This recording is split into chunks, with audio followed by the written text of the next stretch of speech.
Hey, you blink, I'll cut your eyelids off. Don't you blink. I got you. Let's go.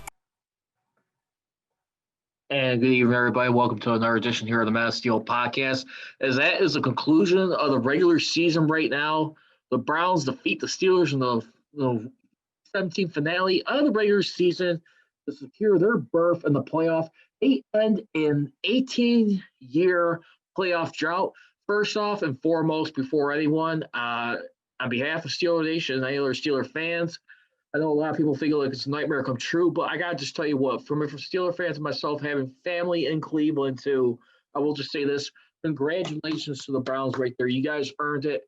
Cannot hate on a team who kept the pedal to the metal this whole time. It kept the pressure on the Steelers. I mean, when you really think about this, I mean, they almost had a chance at winning the division, which the Steelers pulled away last week by defeating the Colts right there. Imagine what that would have turned out like if the Steelers didn't win that game and if the Browns did beat the Colts. This would have been a game for the division, hosting a playoff game. Steelers are still in the playoffs regardless. Just the only thing is, would they have dropped to a road team ending the season 2 possibly on a 5-game losing streak? I don't think that would have been pretty at all. But here we are right now. The Dolphins losing a big game today to the Bills.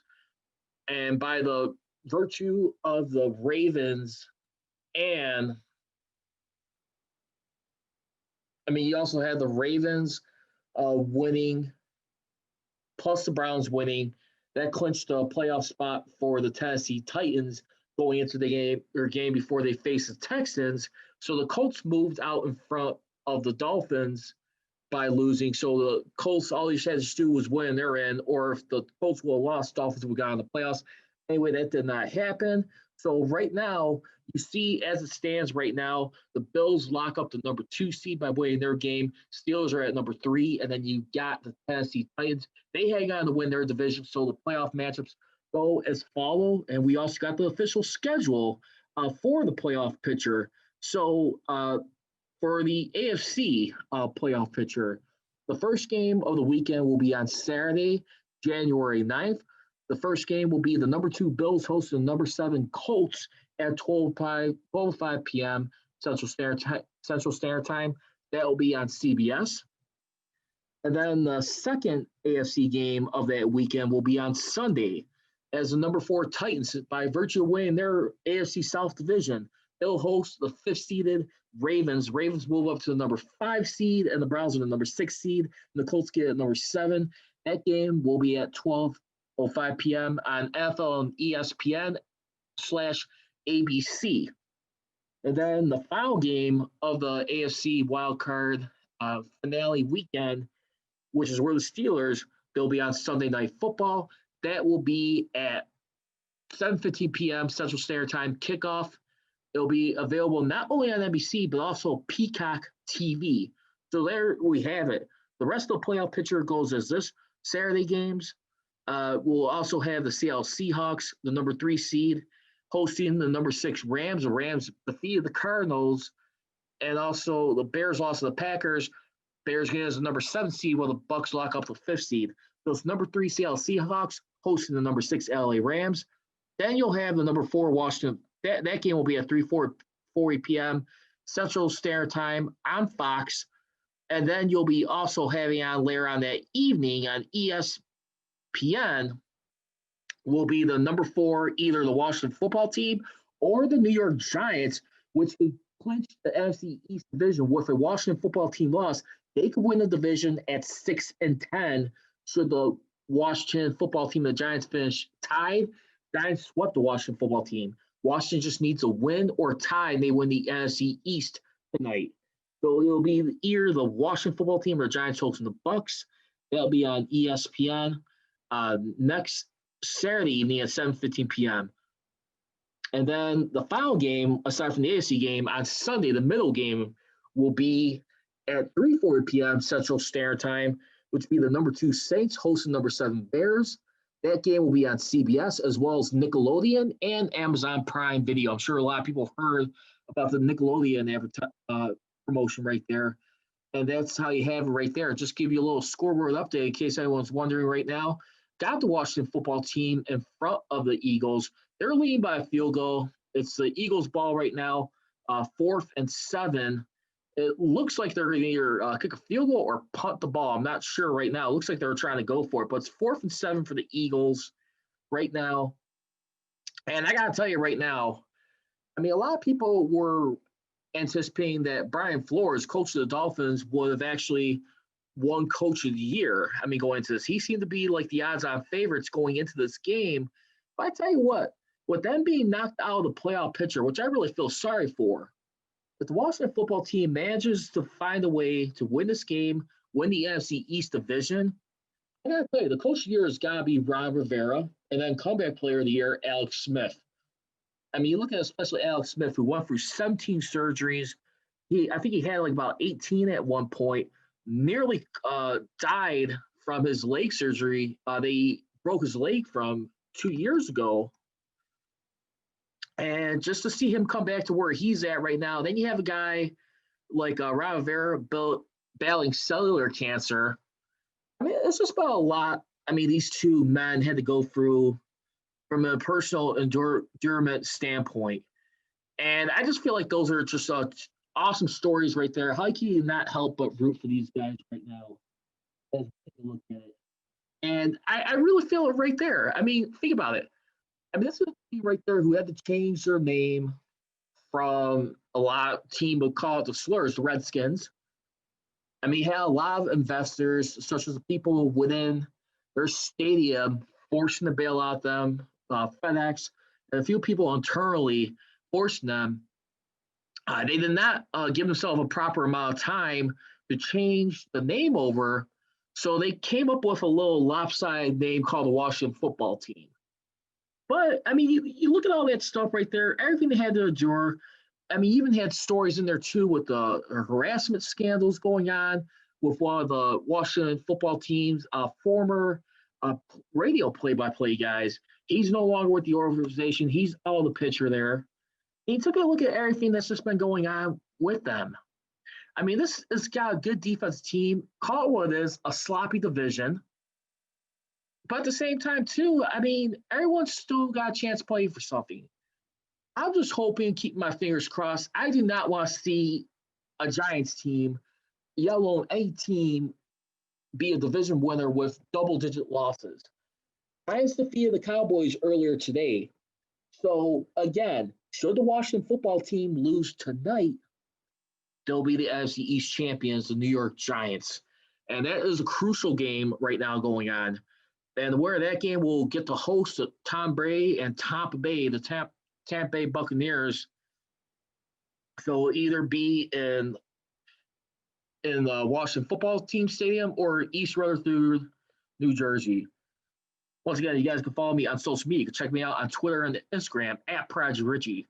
For the Mass Steel Podcast on Twitter, it is at Mass Steel CGR and at Mass Steel Nation on Instagram. We got a lot to get into right now. Real quick, while I hear your guys' feedback right now, what did you guys think of the offense today? I really liked what I saw today. I know when I was podcasting earlier, I missed the first quarter of this game, but I got to tell you what, Mason Rudolph really impressed me today. Definitely had a whale of a game right here when you really look at everything that he went through in this contest. The completion percentage wasn't all that rosy, but he still threw for 315 yards through the air, connecting with Chase Claypool, which the two of them hooked up for 5 passes for 101 yards. He was Chase Claypool caught 5 out of his 11 targets. He was targeted the most today. Deontay Johnson was 3 for 4 on his targets for 96 yards, no touchdowns. But he also had Juju Smith-Schuster, 6 catches for 65 yards and a touchdown. I got to tell you right there, Rudolph I think he's still got a long ways to prove himself, but I think he did definitely, if not for the Steelers, I think going forward, I mean, he definitely shows he could still have some life in this game.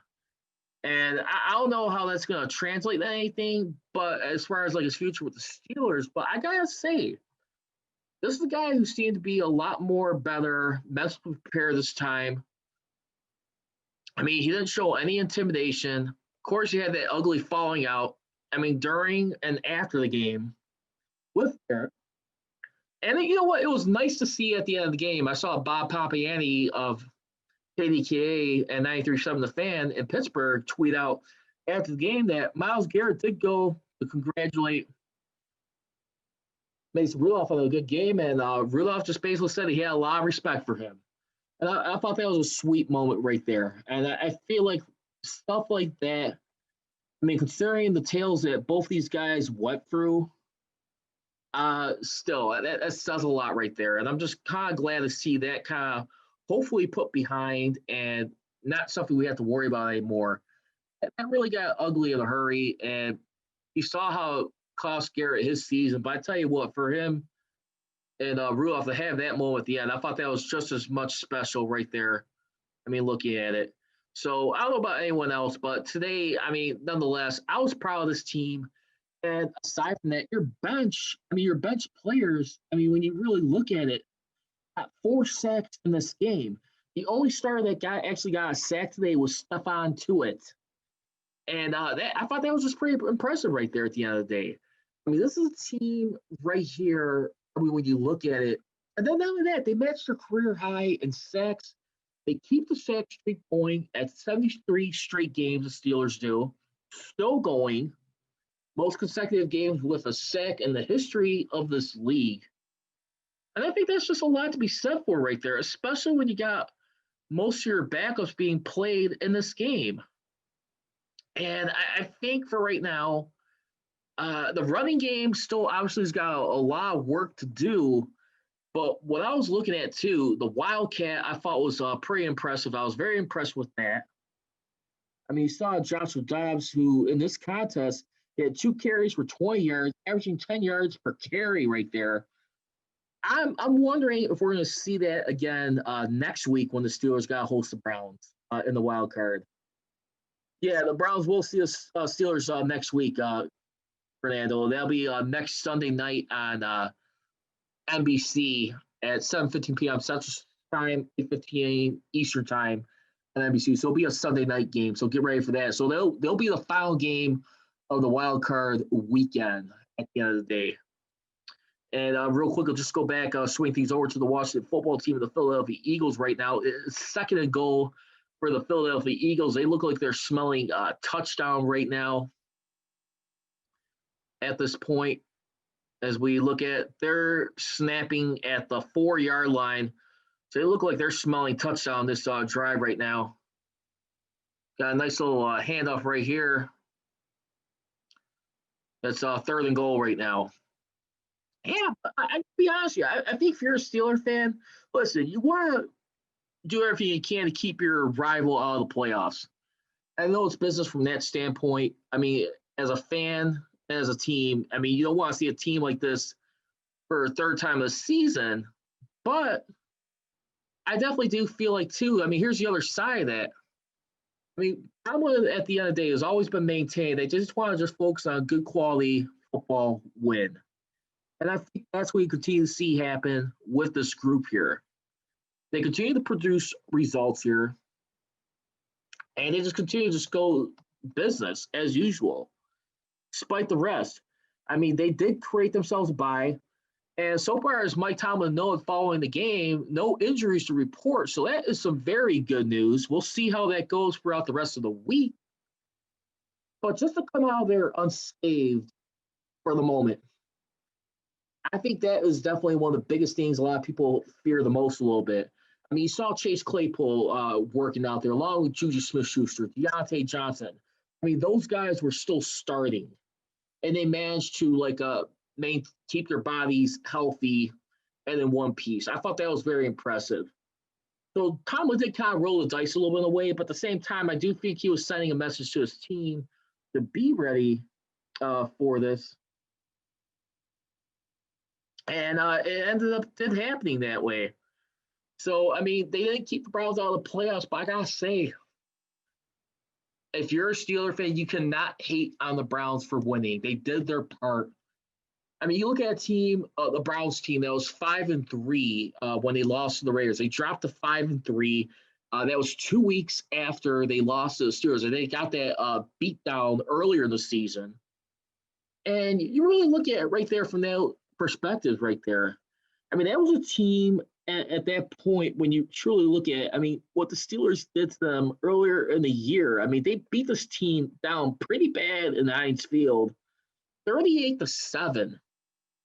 And when you also look at it too, I mean, just a few weeks later, they would lose a game to the Raiders.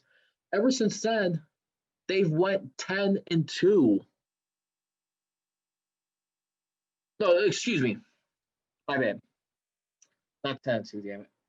Sorry for the cursing, by the way. 6-2 the rest of the way. To finish to 11-5. I mean, that's impressive stuff right there. I mean, you could still make the argument for a guy like Kevin Stefanski right there, who should probably be coach of the year. Will we see co-coaches of the year at the NFL Awards ceremony day before the Super Bowl? Because I tell you what, he's definitely earned it in my eyes. Taking a 6-10 team to now a playoff team you hadn't had in years. But I do feel like if the Washington football team does win it, it's going to Ron Rivera and Alex Smith, or they share that award for the first time a long team. You'll hardly ever hear of co-awards, but I definitely do feel like these guys would have earned it.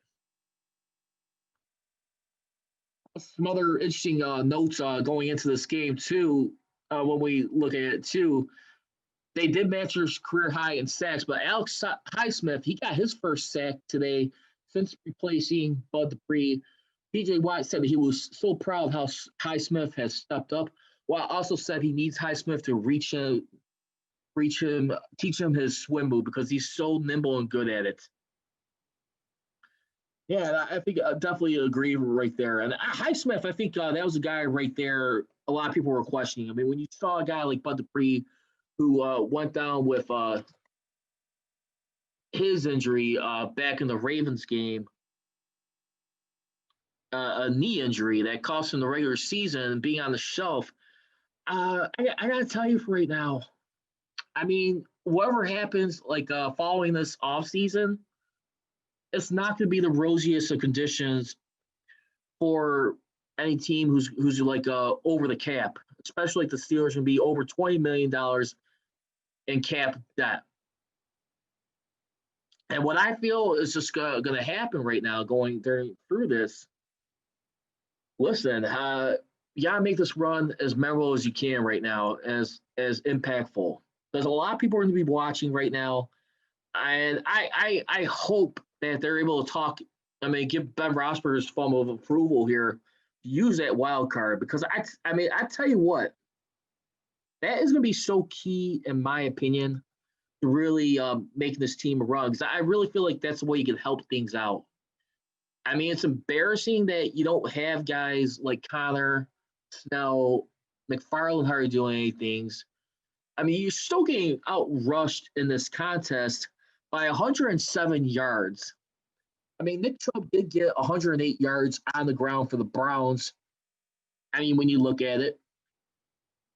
But, I mean, at the end of the day, too, Steelers still did a good job of protecting their quarterback. And I'm not so sure if it was because, like Mason Rudolph had a quick release. The offensive line continue to prove that they're still a good offensive line at protecting the quarterback. They're a number one or number two heading into this game with the least sacks allowed.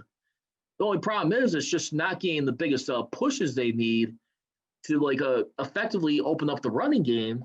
But this is what happens here. So I think they kind of put that to rest right there. I like the fact that, too, I saw a lot more aggressive push in the pile. I really feel that way. I have a lot more confidence in what I saw today, last couple of weeks, and maybe it has been a foregone conclusion. But I tell you what, Fernando, I kind of disagree. I mean, yeah, you give up 192 yards on the ground, but still, I don't think that's going to last too much longer. I do anticipate this game with the Browns. This is going to be a high-scoring game. I will say that. Oh, I think it's going to definitely be in the 20. Each team's going to score about 20 points. I'm going to go right here on the limb. I'm going to say it's going to be the Steelers' pass rush that's going to put the pressure on Baker Mayfield that wins in this game. And I'm going to go ahead and predict a score right now. I'm going to go Steelers. Let's see, in this contest, I'm going to go 24-20 Steelers, win by 4 points, somewhere around there. I'll say. That's what I'm looking at. Because I really definitely do feel like this team is still a legit offense here. I mean, yeah, you don't want to keep putting too much pressure on a guy like Rosberger. I mean, with returning from that throwing elbow, but at the same time, too, he's definitely feel like he's been a lot more settled in, and we'll see about that. But I also do feel like right now, where you have to look at it as this, I mean, if he has to put it on his back once again, I think he's willing to do it.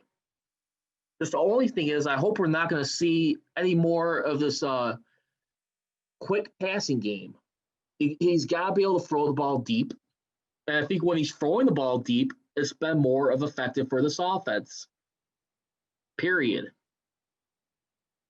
So let's go ahead and get some game balls right now as we take a look at this contest right now. Game ball and offense. Give me to Mason Rudolph and Chase Claypool. Well, two guys here. Mason Rudolph, he went 22 of 39 for pass for 315 yards through the air with a touchdown and a pick. Give the guy credit. I mean, yeah, he's not the obvious long-term solution, the successor, the heir apparent, the Ben Roethlisberger, but I definitely do believe he did enough to at least finish out his rookie contract for one more year, still learn a little bit more. Because I got to tell you, I think this was one of Rudolph's better games. Yeah, he was still a little hesitant at times, but I tell you what, when he was getting hit, he wasn't coughing up the ball as much like he did the last time against the Browns. I think Rudolph has done a real good job protecting the football this time around. And I think his confidence is continuing to grow. I really do feel that. Again, I'm not sure if it's going to be with the Steelers, but I definitely do feel like they keep him around for the final year on his rookie deal. And, I mean, that's if Ben Roethlisberger sticks around. I definitely do feel that the Steelers are going to target a quarterback. It'll probably be in next year's draft in 2022. I'm not sure about this year. I mean, it's all going to depend about the conversation they had with Ben Roethlisberger. I mean, I would agree with our promotes that they're going to try and do everything they can to keep this guy. And if they do keep him, the only problem is you're going to have a $41.25 million cap hit at the end of the day, which is unfortunate when you look at a guy like Ben Roethlisberger. But, I mean, for that, when we look at it, yeah, so he's going to have a $41.25 million cap hit. But I think, our promotes where I do agree with is that they're going to extend his contract so that they could, lower the cap right there. And that's what we got to think of right there at the end of the day.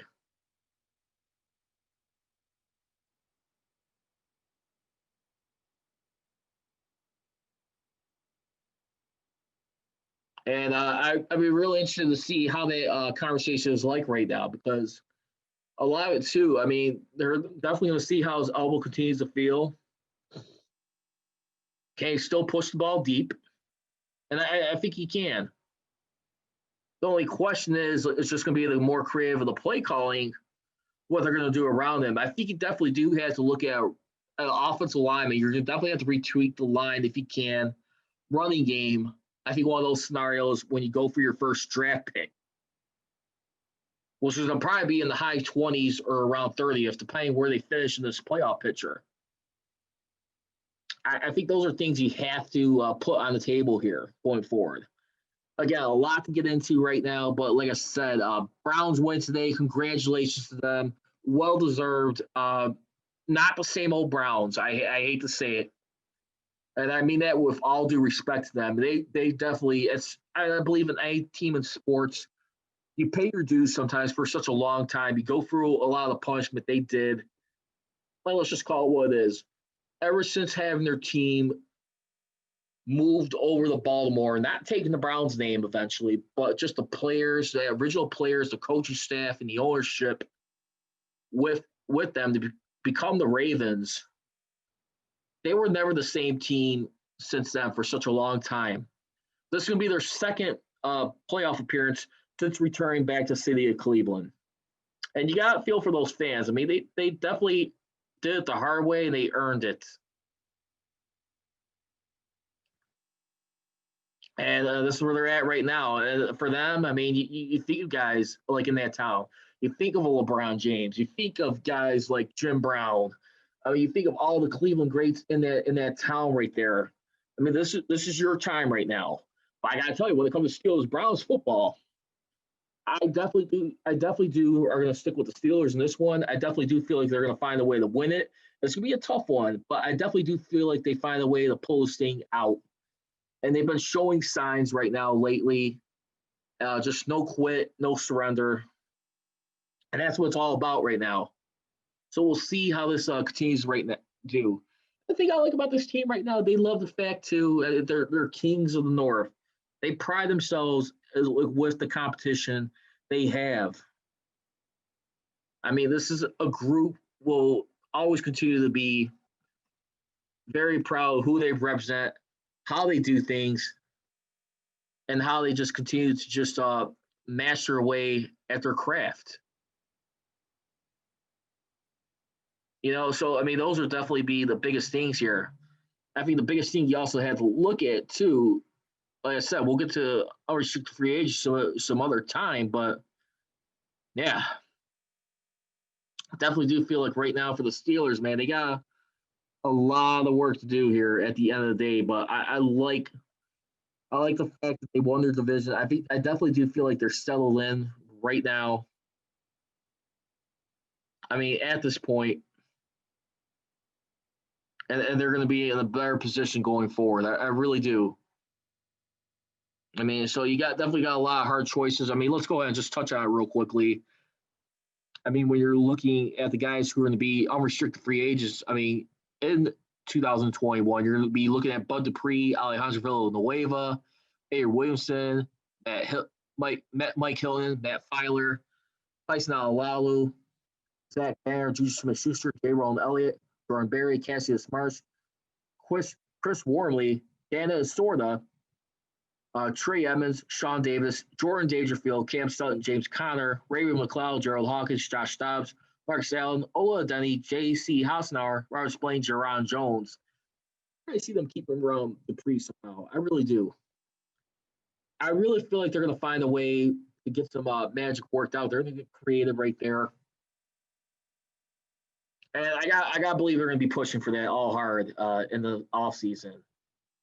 Make sure that they keep that tandem of Dupree and Watt together. I know they didn't get a deal this past summer. Someone came after they franchise tagged them in the offseason last year, shortly after the start of the new league year. But, I mean, the question still powers with a lot of Steelers fans, too. Is he going to still be doing like a prove-it deal? I mean, right there, where he could just stay healthy for the season and still perform at his best. Those are still some things to be in discussion, hearsay. But let's just concentrate on this for right now. With the playoff match going on right now, with the playoff picture, should the Bills beat the Colts, and then you have, I would say the Ravens are probably upset the Titans, in my opinion. Let's just say the Ravens upset the Titans, and then the Steelers beat the Browns.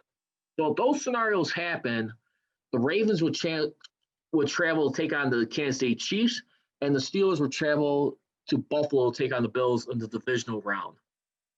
So that's your first scenario right there. Now, a lot of people are probably wondering what happens, let's just say, if you have, because remember, the Bills, they win, they're guaranteed at least hosting another home game. If the Colts win, and then you have the Ravens win, and then the Steelers win, Steelers will host another playoff game. Steelers will host the Ravens in the second round, while the Colts would travel to Kansas City. That's another scenario right there you'd be looking at. So those are some other stuff right there. I mean, when you look at this playoff situation, the way it's lined up, if you have the Colts win, and let's just say the Titans win and the Steelers win, So again, if the Colts win, Colts, Titans, and Steelers win, Colts would travel to Kansas City. Steelers would travel. No, the Steelers will host the Tennessee Titans. That's another possibility that could happen too. So but I'm not so sure if you're going to see Philip Rivers be able to outdo Josh Allen, because Josh Allen right now, I think he's got to be like one of the favorites for MVP as well, right up there. When you look at a guy like Patrick Mahomes and who else he got in this league right here, and everything they've been able to do here. I mean, Josh Allen, for the most part, I mean, with everything going on, when you look at this 2020 season, I mean, this guy has just been a phenomenal beast, in my opinion. I mean, you look at the passing game, what he's been able to do here. I mean, he's been definitely doing a lot of stuff right here. Josh Allen, he's through for 4,320 yards, third most in the league with 34 touchdowns to 9 interceptions. He's got the fifth most fifth most touchdown passes for the season here. When you really piece everything together. I mean, Allen, is just a real hungry guy, probably arguably one of the futures of this league here, what he's able to do. I mean, he's just got such an excitement to him. I mean, look at like what they did last year. I mean, they came up short to the Houston Texans. I mean, in Houston, which they had a lead. I think they were up like 16-0, I want to say, in that contest. But I mean, you look at him right now, and then you look at that defense. They got a legit defense that could just go toe-to-toe with anybody. So let's go ahead and wrap up. Game ball and defense, give it to Alex Highsmith. He led the team with 9 total tackles. He has first career sack, a tackle for loss, and a quarterback hit. So he had the grand salami today in this contest. So that's going to do it for this edition here of the Men of Steel podcast right now. Steelers versus Browns next Sunday night on NBC, 7:15 p.m. Central Standard Time kickoff. You can also check it out, too, that game, which is also for that game, which be on Peacock TV. You can also check it out there. That's going to do it here for this edition of the Men of Steel podcast. Once again, you guys can follow me on social media on Twitter and Instagram.